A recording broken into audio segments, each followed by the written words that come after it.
വിശ്വാസത്തെക്കുറിച്ച് Bible പറഞ്ഞിരിക്കുന്ന വചനങ്ങൾ. 1.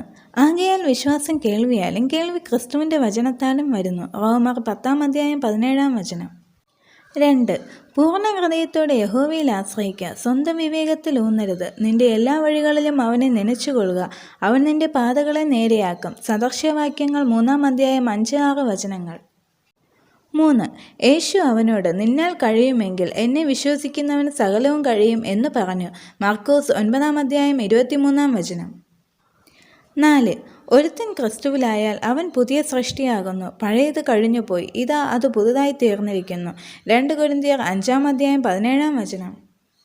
5. ദൈവത്തിന് ഒരു കാര്യവും അസാധ്യമല്ലല്ലോ എന്ന് ഉത്തരം പറഞ്ഞു. ലൂക്കോസ് 1:37 വചനം. 6. അവൻ അവരുടെ കണ്ണു തൊട്ടു, നിങ്ങളുടെ വിശ്വാസം പോലെ നിങ്ങൾക്ക് ഭവിക്കട്ടെ എന്ന് പറഞ്ഞു. ഉടനെ അവരുടെ കണ്ണു തുറന്നു. മത്തായി 9:29 വചനം. 7. വിശ്വാസമെന്നതോ ആശിക്കുന്നതിൻ്റെ ഉറപ്പും കാണാത്ത കാര്യങ്ങളുടെ നിശ്ചയവുമാകുന്നു. അതിനാലല്ലോ പൂർവന്മാർക്ക് സാക്ഷ്യം ലഭിച്ചത്. എബ്രായർ 11:1 വചനം. 8.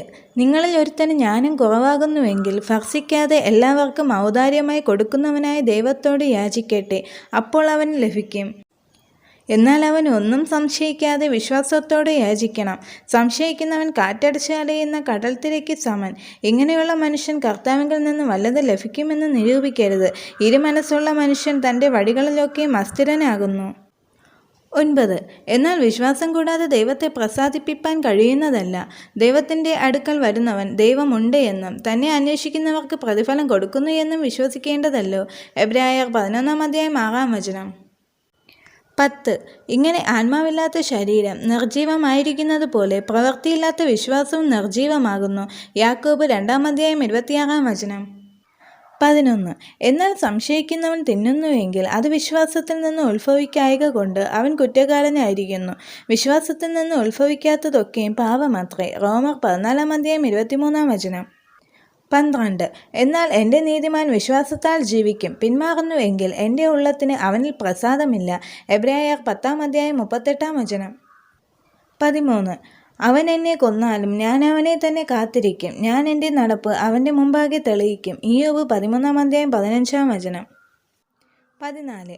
ഇസ്രായേലിൻ്റെ പരിശുദ്ധനായ യഹോവയായ കർത്താവേ, ഇപ്രകാരം അരുളിച്ചെയ്യുന്നു, മനം തിരിഞ്ഞ് അടങ്ങിയിരുന്നാൽ നിങ്ങൾ രക്ഷിക്കപ്പെടും. യെശയ്യാവ് 30:15 വചനം. 15.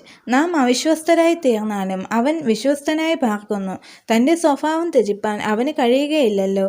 ഈ വചനം വിശ്വാസയോഗ്യവുമാവുന്നു. 2 തിമോഥെയോസ് 2:13 വചനം. 15. ദൈവത്തിൽ നിന്ന് ജനിച്ചതൊക്കെ ലോകത്തെ ജയിക്കുന്നു. ലോകത്തെ ജയിച്ച ജയമോ നമ്മുടെ വിശ്വാസം തന്നെ. 1 യോഹന്നാൻ 5:4 വചനം. 16. കാലിന് ചെരുപ്പാക്കിയും എല്ലാറ്റിനും മീതെ ദുഷ്ടൻ്റെ തീയമ്പുകളെ ഒക്കെയും കെടുക്കുവാൻ തക്കതായ വിശ്വാസമെന്ന പരിച എടുത്തും കൊണ്ട് നിൽപ്പിൻ. എഫേസ്യർ 6:16 വചനം. 17. അവൻ അവരോട്, നിങ്ങളുടെ അല്പവിശ്വാസ നിമിത്തമത്രേ. മത്തായി 17:20 വചനം. 18. വിശ്വാസത്തിൻ്റെ നായകനും പൂർത്തി വരുത്തുന്നവനുമായ യേശുവിനെ നോക്കുക. തൻ്റെ മുമ്പിൽ വച്ചിരുന്ന സന്തോഷം ഓർത്ത് അവൻ അപമാനം അലക്ഷ്യമാക്കി ക്രൂശിനെ സഹിക്കുകയും ദൈവസിംഹാസനത്തിൻ്റെ വലതുഭാഗത്ത് ഇരിക്കുകയും ചെയ്തു. എബ്രായർ 12:2 വചനം. 19. വിശ്വാസത്താൽ നീതീകരിക്കപ്പെട്ടിട്ട് നമ്മുടെ കർത്താവ് യേശുക്രിസ്തു മൂലം നമുക്ക് ദൈവത്തോട് സമാധാനമുണ്ട്. റോമർ 5:1 വചനം. 20. യേശു അവരോട് ഉത്തരം പറഞ്ഞത്, ദൈവത്തിൽ വിശ്വാസമുള്ളവർ ആയിരിപ്പിൻ. മാർക്കോസ് 11:22 വചനം. 21. അതിൽ നിങ്ങൾ ഇപ്പോൾ അല്പനേരത്തേക്ക് നാനാ പരീക്ഷകളാൽ ദുഃഖിച്ചിരിക്കേണ്ടി വന്നാലും ആനന്ദിക്കുന്നു. അഴിഞ്ഞു പോകുന്നതും തീയിൽ ശോധന കഴിക്കുന്നതുമായ പൊന്നിനേക്കാൾ നിങ്ങളുടെ വിശ്വാസത്തിൻ്റെ പരിശോധന വിലയേറിയത് എന്ന്. യേശുക്രിസ്തുവിൻ്റെ പ്രത്യക്ഷതയിൽ പുകഴ്ചയ്ക്കും തേജസ്സിനും മാനത്തിനുമായി കാണുവാൻ അങ്ങനെ ഇടവരും. അവനെ നിങ്ങൾ കണ്ടിട്ടില്ലെങ്കിലും സ്നേഹിക്കുന്നു.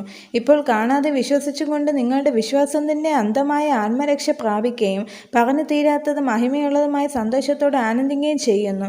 1 പത്രോസ് 6:9 വചനം. ഈ വചനങ്ങളാൽ ദൈവം എല്ലാവരെയും അനുഗ്രഹിക്കുമാറാകട്ടെ. ആമേൻ.